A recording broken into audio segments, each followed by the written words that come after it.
Hey, hey, hey. Hey there, guys. It's Eric Farrar. And Carol Farrar. Co-owner, Broker 1850. Carol Farrar, owner, Broker 1850. Fitty in the house. Realty. And today it's April 8th, and we're just revisiting what's going on in the real estate market in San Diego this week in April. So obviously there's a new way to do our business right now, and it's really affecting real estate. Mm-hmm. Yeah, it is, or not. We've got some numbers, some interesting figures, and some other stats to share with you that things are still moving along here. So the first thing that we wanted to elaborate on is the new standard of practice. So Eric, do you want to get into it? So what's been going on is obviously the COVID-19 pandemic that's happening globally. It's hitting San Diego as well. We've been relatively unscathed compared to other parts of the country. We're very thankful for that, and our hearts go out to other places that are really impacted.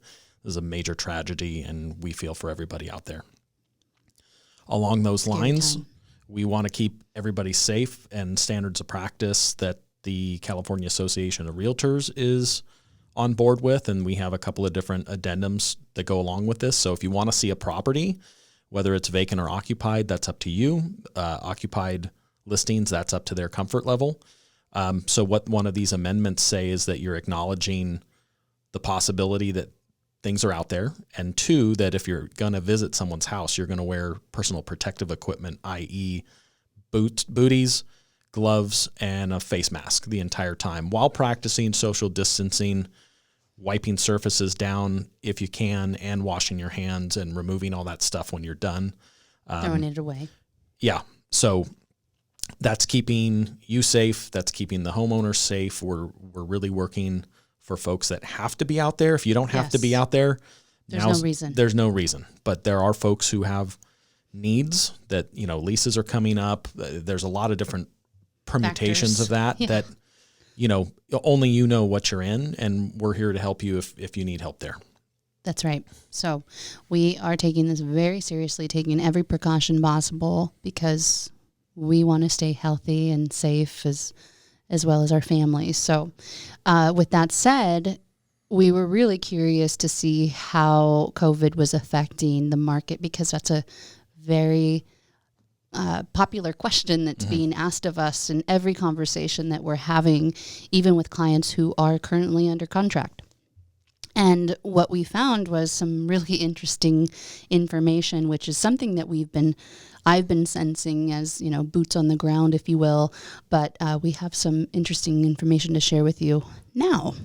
So when we're looking at HomeDex, which is a report that we get as realtor members for North San Diego County Association, it gives us a year-over-year reflection from the current month that we're in. So we just got March numbers, but Eric and I dissected the information even more because we wanted to see, well, how has it affected February over March, because that's really when COVID started.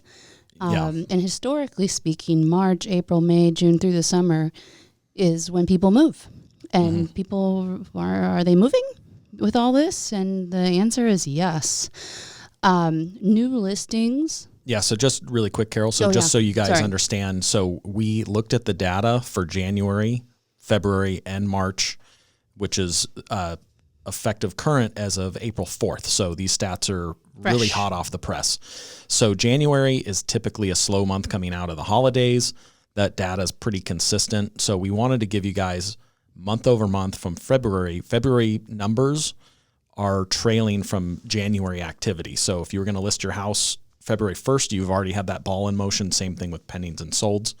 March stats are giving us some eyes on the actual numbers of homes that are closing in the last 30 days. So, Carol, if you want to take us into those stats. So new listings from February to March this year are up 8%. So we're seeing more inventory on the market, and that is validated.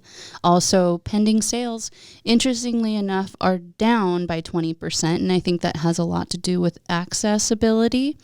But closed sales in the month of March over February, when that was the peak of this whole scare, 18% up. Yeah. So what we're looking at, the pending numbers are down month over month, but the closed are up almost that equal percentage. So those homes were in contract and Stayed in contract. Yeah, they stayed in contract and they closed. So the days on market too, that has decreased month over month. So we were looking at about 41 days.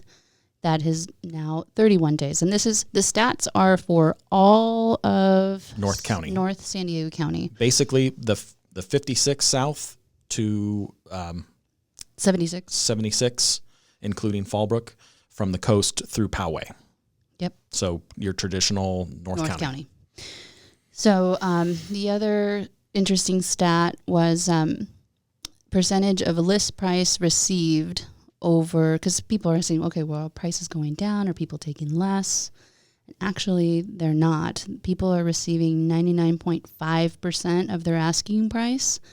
Over the month prior was actually down 98%. So in the last month, sellers have been acquiring up percent plus more for their homes. Mm-hmm. Yeah, so just to restate that, the percent of list price to close price in February, 98.8%. Percent of list price to close price in the month of March that we just had, 99.5%. So what that's telling us, like Carol said, is, home sellers are not taking deep discount pricing right now, and it aligns with what we've seen with our buyers out there in the market over these last 30 days.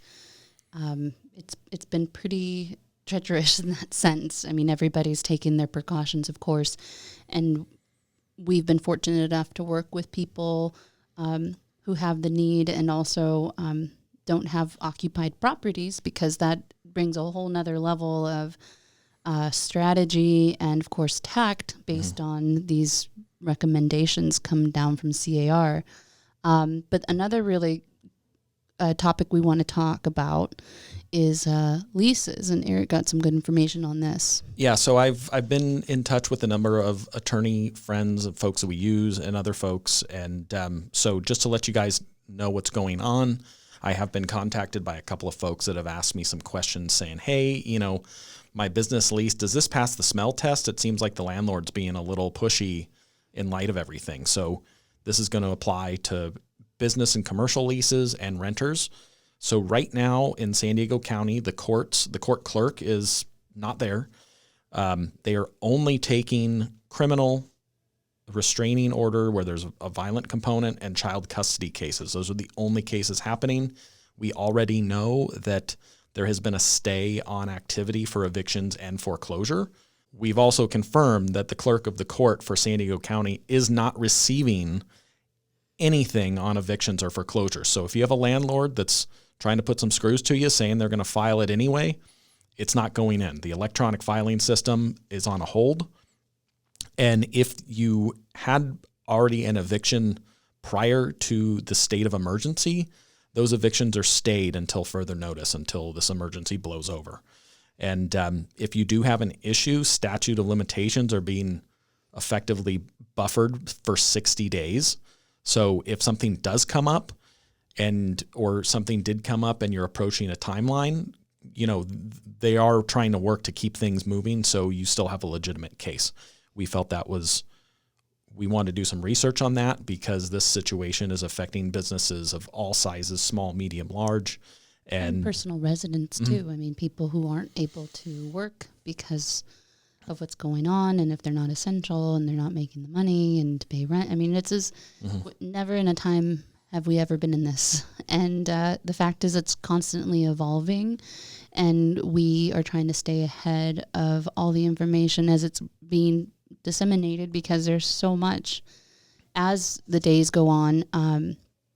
But we wanted to make sure to be a resource to you, available to answer any questions on a personal level with regard to your real estate needs, whether that is related to a residential lease, a commercial lease, or just your own personal residence or an investment property, to give you a digital presentation. We don't have to meet in person, and that's not something that we are really advocating for based on the current state that we're in. Exactly. But we have the technology, and we're able to get you guys everything that you need. And as we're doing today, just giving you an update on what's going on. But as they say, real estate is very local, and so it all just varies. Mm-hmm. And, you know, just in closing, like Carol said, we do have resources for you guys, whether you're small business owners or whatnot. And one other thing that was peaked was a lot of this, the CARES Act and benefits to folks who are not traditionally considered for unemployment, independent contractors. Yeah, those guys. Economic Development Department. They currently do not have a mechanism for you to apply to use the emergency order as an application for unemployment yet. It's not there. So the recommendation of not applying, if you apply all the standard parts of care, are you looking for work? Those haven't been massaged yet with the new emergency order. So that's pending. And if you're a small business who's wondering about the paycheck loan situation, we do have a tax business attorney that we can recommend. If you're needing help navigating that, we can provide that information. And this was a really good recommendation from a friend of mine who's frequently in the Ninth Circuit defending, been in front of the California and U.S. Supreme Court. So I trust him and his recommendation. Awesome. So we'll have more as the weeks go on. We just wanted to get in front of you and give you an update, and hopefully this has been helpful, resourceful, and enlightening, brought you a little bit more peace as to what's going on in terms of real estate. I know it gave me some hope, being more optimistic, seeing it actually in writing. That's just a way of life for myself and how we operate here at 1850, but seeing the numbers the proof is in the pudding. Yeah, so we're going to keep our eye on this and keep our finger on the pulse, and we'll see you guys next week with another video. As always, give us a call, 760-814-1850, or email us at Eric or Carol at 1850realty.com. And we're here to help, and as always, confidential and for all those needs. So, yep. Thank all you. right, guys, we'll try to have a good day and stay safe, wash your hands, and we'll see you on the next one. Bye. See you guys.